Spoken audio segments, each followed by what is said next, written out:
جب بندہ باوضو سوتا ہے اس کی روح عرش کی طرف لے جائی جاتی ہے، تو اس کے خواب سچے ہوتے ہیں.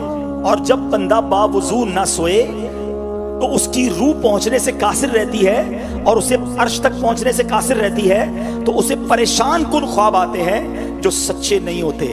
تو باوضو سوئیں. ایک اور جگہ حدیث پاک میں ہے کہ باوضو سونے والا روزہ رکھ کر عبادت کرنے والے کی طرح ہے. سبحان اللہ. نبی پاک علیہ السلام فرماتے ہیں کہ حضرت انس سے فرمایا، بیٹا اگر تم ہمیشہ باوضو رہنے کی استطاعت رکھو تو ایسا ہی کرو، کیونکہ ملک الموت جس بندے کی روح حالت وضو میں قبض کرتے ہیں اس کے لیے شہادت لکھ دی جاتی ہے. واہ بھائی واہ. حالت وضو میں دنیا سے جائیں گے تو شہادت کا مرتبہ ملے، تو جیسی وضو ٹوٹ جائے دوبارہ وضو کر لیں، باوضو رہیں، انشاءاللہ برکتیں ملتی رہیں گی. اچھا پھر باوضو رہنے کے بڑے فضائل ہیں. امام اہل سنت اعلیٰ حضرت نے فرمایا کہ 7 قسم کی برکتیں آپ نے تحریر فرمائی کہ نمبر 1 جو باوضو رہتا ہے ملائکہ اس کی صحبت میں رغبت کرے، قلم اس کے لیے نیکیاں لکھتا رہتا ہے، اس کے اعضاء تسبیح کرتے ہیں، اس سے تکبیر اولا فوت نہ ہو.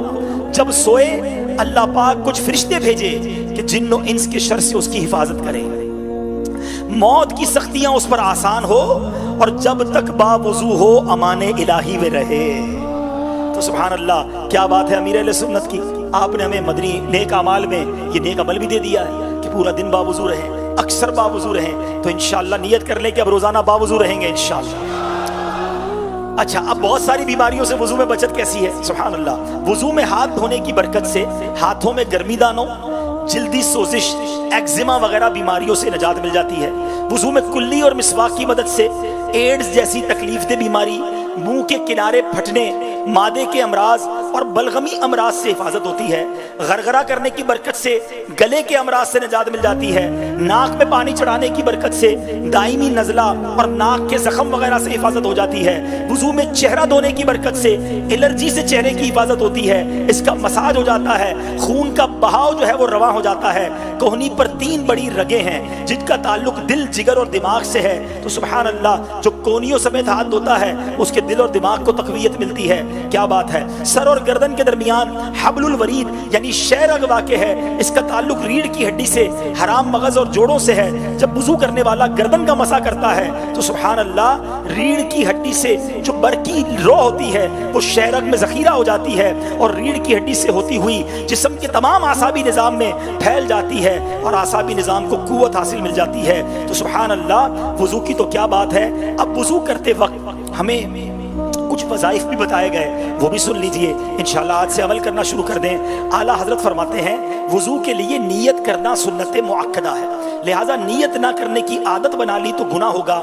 تم نیت کر لیا کریں کہ پاکی حاصل کرنے کے لیے وضو کر رہا ہوں یا نماز کے لیے وضو کر رہا ہوں، تو وضو کے لیے نیت ہونی چاہیے. حدیث پاک میں ہے جس نے بسم اللہ کہہ کر وضو کیا اس کے سر سے پاؤں تک سارا جسم پاک ہو گیا، اور جس نے بغیر بسم اللہ کہے وضو کیا اس کا اتنا ہی بدن پاک ہوگا جتنے پر پانی گزرا. تو جب بھی وضو کریں بسم اللہ الرحمن الرحیم پڑھ لیا کریں. بلکہ ایک حدیث پاک میں ہے جب تم وضو کرو تو بسم اللہ والحمدللہ کہہ لیا کرو. جب تک تمہارا وضو باقی رہے گا اس وقت تک تمہارے فرشتے یعنی تمہارے کرامن کاتبین تمہارے لیے نیکیاں لکھتے رہیں گے. تو بسم اللہ والحمدللہ ضرور پڑھ لیا کریں. جب تک وضو رہے گا نیکیوں کا میٹر چلتا رہے گا. آقا علیہ السلام فرماتے ہیں جس نے وضو کیا اور آسمان کی طرف نگاہ اٹھائی اور کلمہ شہادت پڑھا اس کے لیے جنت کے 8 دروازے کھول دیے جاتے ہیں. تو وضو کے بعد کلمہ شہادت بھی پڑھ لیا کریں. ایک حدیث پاک میں ہے کہ جو وضو کے بعد 1 مرتبہ سورہ قدر پڑھے، انا انزلناہ فی لیلۃ القدر، پوری سورت، تو وہ صدیقین میں سے ہے. جو 2 مرتبہ پڑھے تو شہداء میں شمار کیا جائے گا، جو 3 مرتبہ پڑھے گا تو اللہ پاک میدان محشر میں اسے اپنے انبیاء کے ساتھ رکھے گا. کیا بات ہے. وضو کرتے جائیں برکتیں لوٹتے جائیں. اللہ مجھے بھی آپ کو 5 وقت با جماعت نماز پڑھنے کی توفیق عطا فرمائے، ہمیشہ باوضو رہنے کی توفیق عطا فرمائے. سب مل کر جس کی نیت بنتی ہے وہ نیت کریں کہ آج کے بعد ہماری کوئی نماز قضا نہیں ہوگی انشاءاللہ. اور وضو بھی دیکھیں باقاعدہ پورا عمل ہے. میرا بیان چونکہ مختصر وقت ہوتا ہے ورنہ وضو کا ایک پورا پریکٹیکل ہے، پورا طریقہ ہے. بہت سارے اسلام بھائی بچپن سے وضو کر رہے ہیں، ان سے پوچھو وضو کرنا کدھر سیکھا؟ وضو خانے پہ سیکھا. کیسے سیکھا؟ برابر والوں کو کرتے دیکھا، ہم بھی ویسے ہی کر رہے ہیں. آج تک کئی لوگ چومتے ہیں وضو میں، پتہ نہیں کیسے کب کب چومتے ہیں، کیوں چومتے ہیں. کسی کو چومتے دیکھا ہوگا تو وہ بھی انگوٹھے چوم رہے ہوتے ہیں وضو میں. تو وضو میں تو یہ نہیں ہے، تو وضو بھی سیکھنا پڑے گا، کیونکہ وضو کے 4 فرائض ہیں. جس کے فرض پورے نہیں ہوں گے تو نماز ہی نہیں ہوگی. پتہ چلا وضو بھی کر رہے ہیں، نمازیں بھی پڑھ رہے ہیں، قبول ہی نہیں ہو رہی. بے وضو تو قرآن پڑھنا، قرآن کو ہاتھ لگانا ہے، قرآن کو چھونا منع ہے، حرام ہے. پتہ چلا قرآن کی تلاوت کر رہے ہیں، قرآن کھول کر اور بے وضو ہے، وضو ٹھیک نہیں ہے. تو وضو سیکھنا پڑے گا. تو چاہے وضو ہو، چاہے نماز ہو، چاہے غسل ہو، ان تمام چیزوں کو ماشاءاللہ میں دوبارہ جیسے میں نے سنتوں کی بات کی نا، میں نہیں سمجھتا دنیا میں جو نظام دعوت اسلامی کے پاس وضو، غسل، نماز جنازہ اس طرح کی چیزوں کو سکھانے کا ہے، اس سے پہلے تو کبھی سنا بھی نہیں تھا. کمال ہے دعوت اسلامی کا. تو خدا را دعوت اسلامی کے مدنی قافلوں میں سفر کریں، دعوت اسلامی کے ہفتہ وار اجتماع میں آیا کریں. اس کے بعد جو مدرسۃ المدینہ بالغان ہیں اس میں شرکت کریں. تو انشاءاللہ یہ بیسکس جو ہیں یہ آپ سیکھتے چلے جائیں گے. بہت سارے لوگ ہمیں ملے جب وہ مدنی قافلوں میں گئے، انہوں نے جا کر کہا کہ 50 سال سے نماز پڑھ رہے ہیں، پہلی بار وضو کا طریقہ پتہ چلا ہے، پہلی بار نماز کے فرائض پتہ چلے ہیں، شرمندہ بھی ہوئے. تو آج آپ اگر اب تک نہیں گئے مدنی قافلوں میں، یا وضو کے فرائض، شرائط اور واجبات نہیں سیکھے، تو برائے کرم آپ اس پر دعوت اسلامی کے مدنی ماحول میں جو یہ ہمارے مدنی قافلے ہیں، ہفتہ وار اجتماعات ہیں، مدرسۃ المدینہ بالغان ہیں، اس میں ضرور شامل ہوں تاکہ یہ تمام باتیں ہم رضی اللہ تعالیٰ تیر چلا رہے تھے تو نبی پاک آپ کے پیچھے کھڑے تھے. حضرت سعد کہتے حضور تھوڑا سا سر نیچے کر لیں، کہیں کوئی تیر آپ کو نہ لگ جائے، اپنا چہرہ، اپنا سینہ آگے رکھ دے. اللہ اکبر. نبی پاک حضرت سعد کے تیر چلانے کو کتنا پسند فرماتے کہ آپ تیر پکڑاتے جاتے اور فرماتے اے سعد تیر چلاؤ، میرے ماں باپ تجھ پر قربان. صحابی کہتے تھے حضور ہمارے ماں باپ آپ پر قربان. حضرت سعد کی قسمت پر ہماری جان قربان کہ نبی پاک فرما رہے ہیں اے سعد تیر چلاؤ، میرے ماں باپ تجھ پر قربان. یہ وہی غزوہ ہے کہ حضرت حنظلہ رضی اللہ تعالیٰ عنہ نئے شادی شدہ ہیں، اللہ اکبر، اپنی زوجہ کے ساتھ آرام کر رہے ہیں. 17 دن ہوئے ہیں شادی کو اور اعلان ہوتا ہے کہ مسلمانوں کو مدد کی حاجت ہے. غزوے کا اعلان ہوتا ہے. آپ دیوانہ وار میدان احد میں پہنچتے ہیں اور جنگ کرتے کرتے شہید ہو جاتے ہیں. جب آپ کی لاش کو تلاش کیا جاتا ہے، آپ کی لاش نہیں ملتی ہے، آپ کا جنازہ نہیں ملتا ہے. اب جناب جب غور کر رہے ہیں کہ میت کہاں ہے، صحابہ نے کہا حضور حنظلہ کی میت نہیں مل رہی. نبی پاک نے فرمایا حنظلہ کو ملائکہ آسمان پر لے کر گئے ہیں، حنظلہ کو وہاں غسل دیا جا رہا ہے. اور جب آپ کا جنازہ واپس آیا تو آپ کے بالوں سے پانی ٹپک رہے تھے، اس لیے آپ کو غسیل الملائکہ کہا گیا. پوچھا گیا یہ غسل کیوں دیا گیا؟ فرمایا آپ اپنی زوجہ کے ساتھ تھے، آپ کو غسل کی حاجت تھی، مگر جب اعلان ہوا تو آپ نے کسی چیز کو نہیں دیکھا اور آپ دوڑتے ہوئے میدان جنگ میں آ گئے. اللہ اکبر. کس قربانی کی داستان کی بات کی جائے. آپ صحابہ جو بڑی عمر کے صحابہ تھے ان کی تو بات تھی ہی تھی. بچوں میں کیسا جذبہ تھا کہ حضرت رافع بن خدیج یہ نبی پاک کی بارگاہ میں آئے کہ بہت چھوٹی عمر تھی، کہا مجھے بھی غزوے میں شرکت کرنی ہے. فرمایا تم چھوٹے ہو. تو آپ اپنے انگوٹھوں پر کھڑے ہو گئے، اپنا قد اونچا کر کے دکھا رہے ہیں دیکھیں حضور میرا قد بڑا ہے، میں بھی بڑا ہو گیا ہوں. اللہ اکبر. یہ کوئی ٹافی نہیں بٹ رہی تھی، یہ کوئی ہالیڈے ٹرپ نہیں تھا، یہ جان دینے کی بات ہو رہی ہے. جب نبی پاک نے جذبہ دیکھا فرمایا ٹھیک ہے تم بھی غزوے میں شرکت کر لو. اب جب یہ ہوا تو حضرت سمرہ آتے ہیں، کہتے حضور مجھے بھی غزوے میں شرکت کرنی ہے. کہا نہیں تم ہماری عمر چھوٹی ہے، تم شرکت نہیں کر سکتے. فرمایا عرض کرتے ہیں حضور آپ نے رافع کو سلیکٹ کیا ہے، ایسا کریں میرا اور رافع کا مقابلہ کرا دیں، اگر میں اس کو گرا دوں، اس کو پچھاڑ دوں، مجھے بھی غزوے میں شرکت کرنے دیں. دونوں کی کشتی ہوتی ہے. ارے یہ کیسی لڑائی ہے، یہ کیسا جذبہ ہے. ہر کوئی چاہ رہا ہے کہ نبی پاک پر اپنی جان قربان کر دیں. اب مقابلہ ہوتا ہے. حضرت سمرہ واقعی حضرت رافع کو پچھاڑ دیتے ہیں، نبی پاک انہیں بھی سلیکٹ کر لیتے ہیں. اللہ اکبر. ہر کوئی چاہ رہا ہے کسی طرح نبی پاک کے قدموں پر میری جان قربان ہو جائے، میں اپنا سب کچھ پیارے آقا کی بارگاہ میں قربان کر دوں. اور حضرت حمزہ اللہ کے نبی علیہ الصلوۃ والسلام کے چچا بھی ہیں اور اللہ کے شیر اسد اللہ بھی ہیں. وحشی ایک غلام تھا، بعد میں وہ مسلمان بھی ہو گئے. اس نے ان کا آقا جو تھا اس نے وعدہ کیا تھا کہ تم حمزہ کو کسی طرح میدان جنگ میں قتل کر دو تو میں تمہیں آزاد کر دوں گا. تو وحشی جو ہے ایک پتھر کے پیچھے چھپ گئے، ایک چٹان کے پیچھے چھپ گئے اور جیسے ہی حضرت حمزہ نظر آئے ایک زور کا نیزہ مارا اور آپ کی ناف میں لگا اور آپ اس کی وجہ سے شہید ہو گئے. اور اس کے بعد آپ کا معاذ اللہ آپ کی لاش کے ساتھ ٹکڑے کر کے آپ کے جسم سے جگر نکالا گیا آپ کا اور وہ بھی چبایا گیا. یعنی احد کے میدان میں مسلمانوں کی لاشوں کے ساتھ بھی بہت کچھ کیا گیا، لیکن کمال کا جذبہ تھا. ہر کوئی یہ چاہتا تھا کہ کسی طرح نبی پاک کی حفاظت رہے، میرے آقا سلامت رہے، ہماری جانیں قربان ہو جائیں. ایک اور عظیم صحابی حضرت مصعب بن عمیر رضی اللہ تعالیٰ عنہ، وہ ہم شکل مصطفیٰ تھے. کمال کمال کی ہستی ہیں، وہ مکے کے شہزادے کہلاتے تھے، بہت امیر شخصیت تھے، ان کے ماں باپ بڑے پیسے والے تھے، مگر جب آپ ایمان لائے آپ کے گھر والوں نے آپ کو مار مار کر گھر سے نکال دیا۔ جب آقا کی بارگاہ میں آئے تو ایک چادر لپٹی ہوئی تھی، کپڑے بھی پورے پہننے کے نہیں تھے، پر نبی پاک کی زندگی میں پیارے آقا کے خدمت گزار بنے۔ حضرت مصعب بن عمیر وہ عظیم ہستی ہے کہ مدینہ منورہ میں سب سے پہلے اسلام پھیلانے کے لیے جس صحابی کو نبی پاک نے بھیجا تھا وہ حضرت مصعب بن عمیر ہیں، اور مدینے میں جو اسلام پھیلا اس میں بہت بڑا کردار حضرت مصعب بن عمیر کا تھا۔ اور پھر میرے آقا بھی ہجرت کر کے مدینہ منورہ پہنچ گئے، مگر جب حضرت مصعب بن عمیر آپ کو نبی پاک نے جھنڈا عطا فرمایا تھا، غزوہ احد میں آپ کے ہاتھ میں جھنڈا تھا، ایک ہاتھ ظالموں نے کاٹ دیا، آپ نے دوسرے ہاتھ سے جھنڈا تھام لیا، دوسرا ہاتھ بھی کاٹ دیا، آپ نے اپنے بازوؤں سے جھنڈے کو سہارا دیا، کئی زخم لگے، آپ شہید ہو گئے۔ جب آپ کی تدفین کا وقت آیا نا تو نبی پاک کو صحابہ نے کہا حضور کفن کے لیے کپڑا پورا نہیں ہے، سر چھپاتے ہیں تو پیر ننگے ہو جاتے ہیں، پیر چھپاتے ہیں سر ننگا ہو جاتا ہے۔ نبی پاک کی آنکھوں میں آنسو آ گئے۔ آقا فرماتے یہ وہ شخص ہے جو مکے کا شہزادہ تھا، جو ایک ایک لباس بڑا قیمتی پہنتا تھا، مگر آج اس کو کفن دینے کے لیے بھی ہمارے پاس پورا کپڑا نہیں ہے۔ آپ نے فرمایا سر کو چھپا دو اور پیر پر گھاس ڈال دو، اور پھر آپ کی تدفین کر دی گئی۔ اللہ اکبر، کس قربانی کی بات کی جائے جو صحابہ کرام نے احد کے میدان میں دی ہے۔ اللہ شہداء احد کی قبروں پر کروڑوں انوار و تجلیات کی بارش نازل فرمائے اور ان کے صدقے ہماری مغفرت فرمائے۔ شہداء احد کی جو مزارات ہیں نا، سبحان اللہ، اللہ مجھے اور آپ کو بار بار حاضری عطا فرمائے۔ سنو، یہ وہ مزارات ہیں کہ جہاں پیارے آقا علیہ الصلوۃ والسلام خود تشریف لے جایا کرتے، صحابہ کرام بھی تشریف لے جایا کرتے، اور نبی پاک علیہ الصلوۃ والسلام نے ایک بار تو کمال کا ارشاد فرمایا۔ میرے آقا فرماتے ہیں کہ اے اللہ تیرا رسول گواہ ہے کہ اس جماعت نے تیری رضا کی طلب میں جان دی ہے۔ پھر یہ بھی ارشاد فرمایا کہ قیامت تک جو مسلمان ان شہیدوں کی قبروں پر زیارت کے لیے آئے گا، ان کو سلام کرے گا، تو یہ شہداء کرام بھی اس کا سلام کا جواب دیں گے۔ ہاں، آج بھی جو شہداء احد پہ جاتا ہے مبارک ہو اسے۔ مدینے جانا تو روز جانا شہداء احد پر، اللہ ہمیں بار بار حاضری عطا فرمائے۔ یہ اپنی قبروں پر آنے والے زائرین کو سلام کا جواب دیتے ہیں، گویا ان کو سلامتی کی دعاؤں سے نوازتے ہیں۔ سبحان اللہ، ان کے یہ احد کا جب معرکہ ہو گیا نا، اس کے 46 سال بعد 46 ایئرز کے بعد شہداء احد کی قبریں کھل گئیں، تو ان کے کفن اور ان کا جسم بالکل صحیح سلامت تھا۔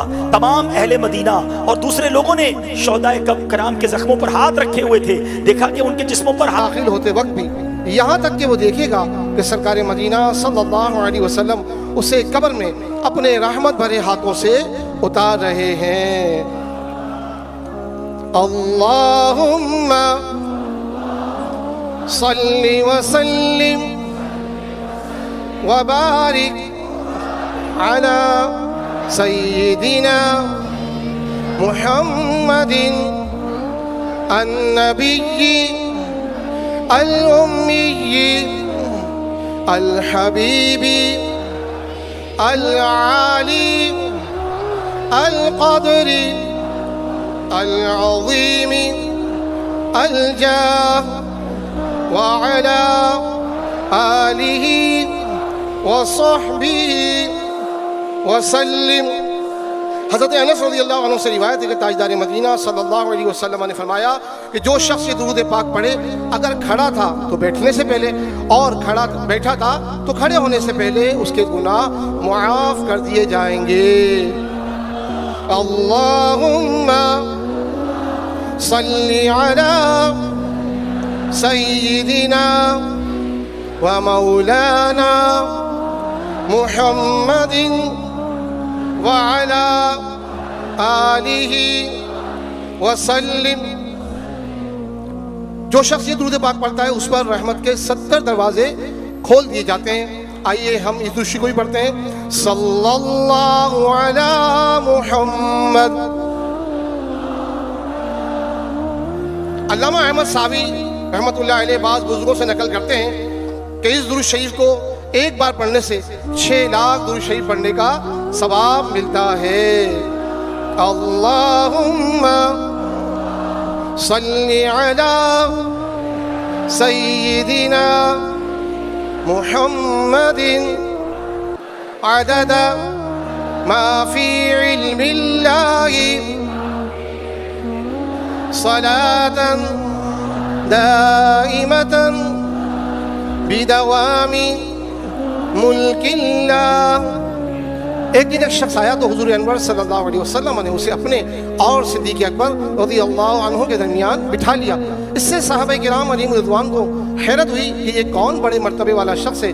جب یہ چلا گیا تو سرکار صلی اللہ علیہ وسلم نے فرمایا یہ جب مجھ پر درود پاک پڑھتا ہے تو یوں پڑھتا ہے، آئیے ہم بھی پڑھتے ہیں، اللہم صلی علی محمد کما تحب وترضى لہ۔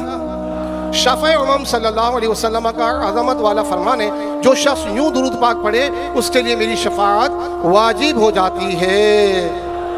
اللہم صلی علی محمد وانزلہ المقعد المقرب عندك یوم القیامہ۔ حضرت ابن عباس رضی اللہ عنہ سے روایت ہے کہ سرکار مدینہ صلی اللہ علیہ وسلم نے فرمایا اس کو پڑھنے والے کے لیے 70 فرشتے 1000 دن تک نیکیاں لکھتے ہیں۔ جزا اللہ عنا محمدا ما هو اہلہ۔ فرمان مصطفیٰ صلی اللہ تعالیٰ علیہ وسلم جس نے اس دعا کو 3 مرتبہ پڑھا گویا اس نے شب قدر حاصل کر لی۔ لا الہ الا اللہ الحلیم الکریم سبحان اللہ رب السماوات السبع ورب العرش العظیم۔ لا الہ الا اللہ الحلیم الکریم سبحان اللہ رب السماوات السبع ورب العرش العظیم۔ لا الہ الا اللہ الحلیم الکریم سبحان اللہ رب السماوات السبع ورب العرش العظیم۔ صلو علی الحبیب صلی اللہ علی محمد۔ الحمدللہ۔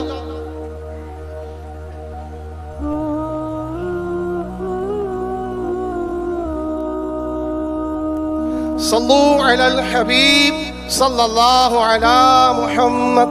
الحمدللہ۔ ہر ہفتے شیخ طریقت امیر علیہ سنت دامت برکاتہ عالیہ مدنی چینل پر ہفتہ وار مدنی مذاکرہ فرماتے ہیں۔ آنے والے ہفتے کو بھی مدنی چینل پر رات تقریباً 9:15 بجے براہ راست ہفتہ وار مدنی مذاکرہ ہوگا، جس میں شیخ طریقت امیر اہل سنت بانی دعوت اسلامی حضرت علامہ مولانا محمد الیاس ستار قادری رضوی دامت برکاتہ عالیہ سوالات کے جوابات بھی عنایت فرمائیں گے انشاءاللہ الکریم۔